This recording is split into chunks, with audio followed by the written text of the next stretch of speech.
Welcome to Chapter 18. And the focus of Chapter 18 is the passive voice. You are familiar with the active voice. This is what we've been working with. And now we're going to work with the passive voice. Simply put, in an active sentence, the subject does the action. And in a passive voice, the subject receives the action.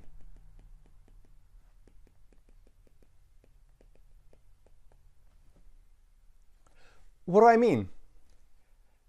The boy wears the hat. Subject boy, wears verb, hat is the direct object. Let's make this passive. Let's create the same idea, the same sentence, by making it passive. The hat is worn by the boy.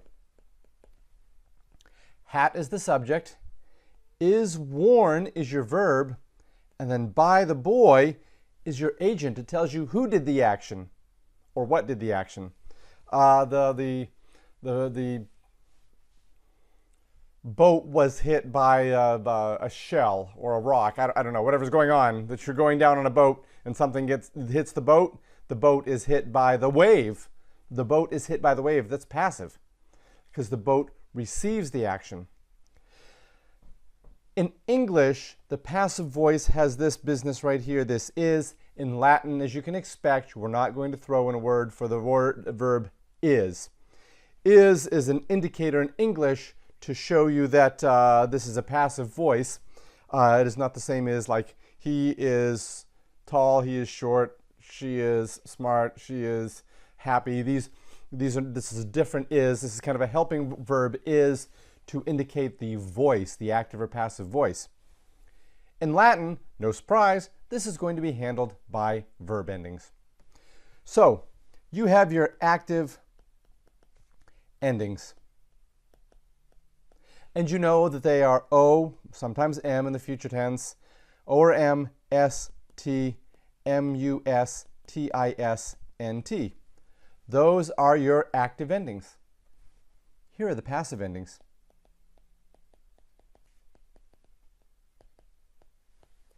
You ready? Ris, tour, moor, mini, entor. Say that 500 times. Ris, tur, mur, mini, entor. It's easier to remember than your active endings, isn't it? Ris, tur, mur, mini, entor. Ris, tur, mur, mini, entor. Ris, tur, mur, mini, entor. Can't help it. What does this mean? Let's look at a verb, laudo. Here's our verb, laudo, laudare, laudavi, and laudatum. And that means to praise, or it equals praise. And if we put our active endings on there, for example, laudat, he praises. There's some praising going on because here's my stem, okay? That's my present stem, and it has an active ending on it, he praises. By the same token, if we say lauda, there's my stem, laudatur, same idea. This T is your active ending. He praises. This tour is your passive ending. He is praised. Let's look at another one. Amamus, we love. Amamur, we are loved. Because again, this is your stem. The rules apply. The same rules for the formation of the tenses in the passive voice are exactly the same. Here's a present stem. We love, we are loved. How would we make this imperfect? This is your present. Let's make this imperfect. Ama bamus. We did love, we used to love. Here's our stem. Here's our tense indicator and the active personal ending. Same thing in to make it passive. Ama, ba, more. We were loved. Your stem, the tense indicator, and your passive ending. So the one, this is we loved, or we used to love. And in the passive voice, it's we were loved. We used to be loved. Let's do the same thing with the future. What's the sign for the future? Bi. Ama, bi, moose. And in the, so it's the present stem, the stem, the tense indicator bi, and the active ending. And now it's a, ma, bi, more. That means we were loved, or we will be loved. Active. So I think it may be helpful to write the definitions down here. We love. We were loved. Wrong. Sorry, excuse me. Back up. Delete that. We love. We used to love. So that was embarrassing, but that's okay. I'm pushing forward. We will love. These are all active. And passive. We are loved, because it's the present tense. Imperfect. We were loved. And the future tense. We will be loved. There you are. On the left-hand side, active. On the right-hand side, passive. And it is all done in Latin by simply changing the ending. I could say, so let's go through. Let's go conjugate in the present tense, laudo, for the passive. For example, we know the active. Laudo, laudas, laudat, laudamus, laudatis, laudant. You should be very, very comfortable with this. And if you're not, go back and work on this. This is your present tense, present active. Passive. We're just going to go exclusively. I'm going to show it this way. I'm not sure this is the best way to memorize it or generate it. I would rather you practice it this way, but I want to demonstrate the consistency.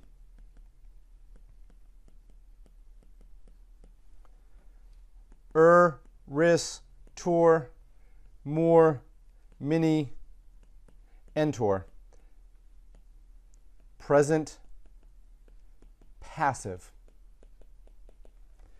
Again, just by changing the endings, we change what we call the voice. Let's do this a little more fully. I'm going to put the active, present, imperfect, and future. Laudo, laudas. I'm very much aware this is what we just did, but I'm going to put it all together for you. Laudat, laudamus, laudatis, laudant. And I think this is exceedingly, incredibly important for you to be able to do, which is why I'm taking the time to write this all out. I strongly encourage you to do this for every single solitary verb you've had so far, or at least as many as you can. That's your present tense, and you all should be incredibly familiar with this. Imperfect. Laudabam, laudabas, laudabat, laudabamus, laudabatis, laudabant. I know this is incredibly exciting. I want you to go through it with me. I want you to be able to do this. I must insist that you be able to do this. It will pay off in such a big way. But laudabam, laudabas, laudabat, laudabamus, laudabatus, laudabant, you all are very familiar with this. We used to praise, you used to praise. You can handle this. Future tense. Laudabo, laudabis, laudabit, laudabimus, laudabitis, laudabunt.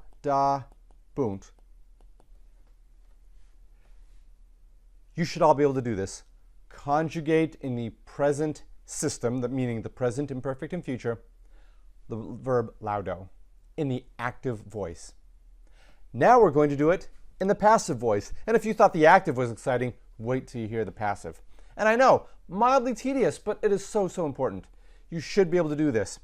So, laudor, laudaris,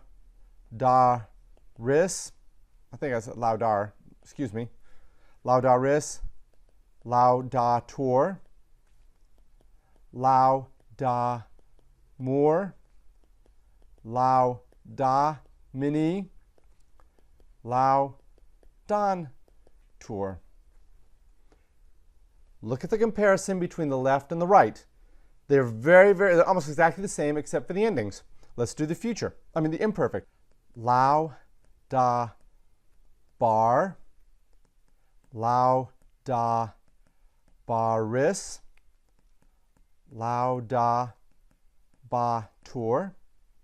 laudabamur, laudabamini, laudabantur, excuse me, laudabantur. Let me write that again. Laudabantur.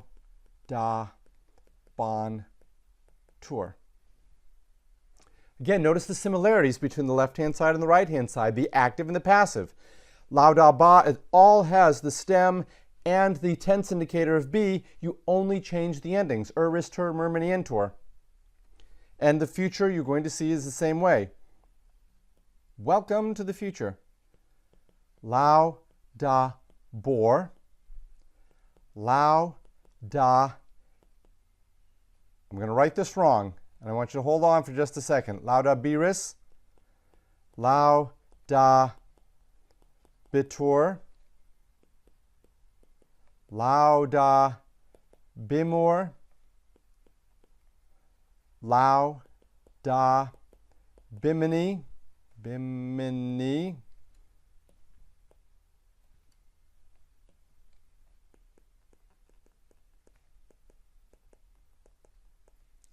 laudabuntur. So notice how all of these, the B, BI, BI, BI, BU, it's again incredibly consistent between the active and the passive, with one exception here. One exception. And that is right here. I'm going to put it in a different color. This BI in the second person singular. The Romans don't like that biris sound. It just sounds funny to them. Biris. And so they consistently put the beiris, laudaberis. This is just the one exception, and it goes only to the Roman ear. The way they heard it, that biris, it grated on them. And so consistently that biris goes down to a beiris. And we'll see more of this later on. I should point out up above I've made a mistake. I just got careless. I got writing it, got worried about my spacing. It is laudor.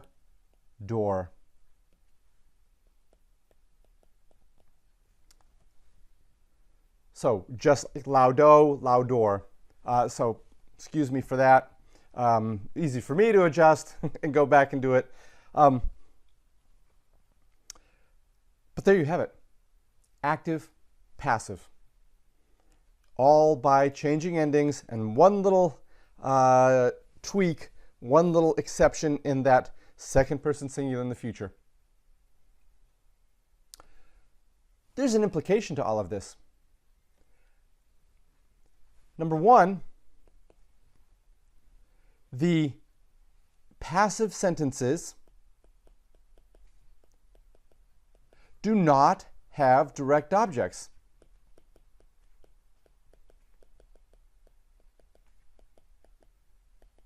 Because remember, The passive voice indicates the subject receives the action. A direct object is where the subject does action on something else. It receives the action, but in the passive voice, there's no direct object. Instead, there is the ablative of means, or if it's a person, ablative of, and we call it the personal agent. So let me make a note here. That could be one or two. Instead, they have the ablative of means or ablative of personal agent. And they are both translated. Both translated in English with by. In other words, the boat was hit by a wave. The boat was hit by a person. One, you would include the ablative of means. Let me change this. So, ablative of means, you've already had, and there's no preposition. There's no word, i.e., no word for by. Just put it in the ablative case. The person was seen by my own eyes. No, that's just your ablative of means. Ablative of personal agent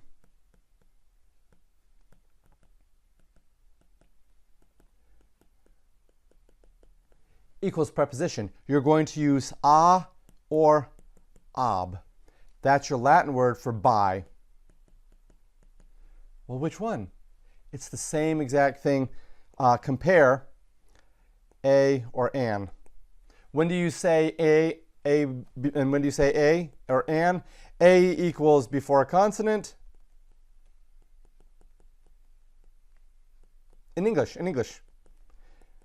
before a vowel.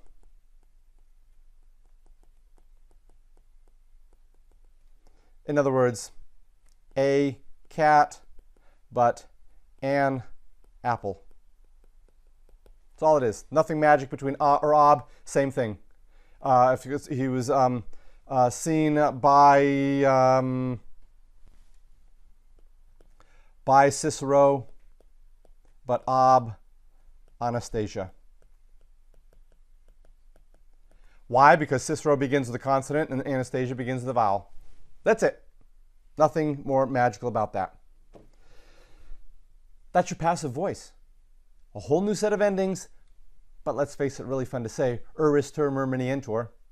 And now look at this though. On the good side, you've doubled the amount of verbs that you can write.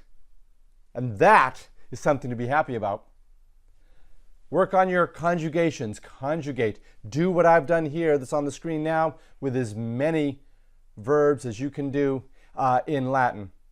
And let me know if you have any questions. Thanks. Bye.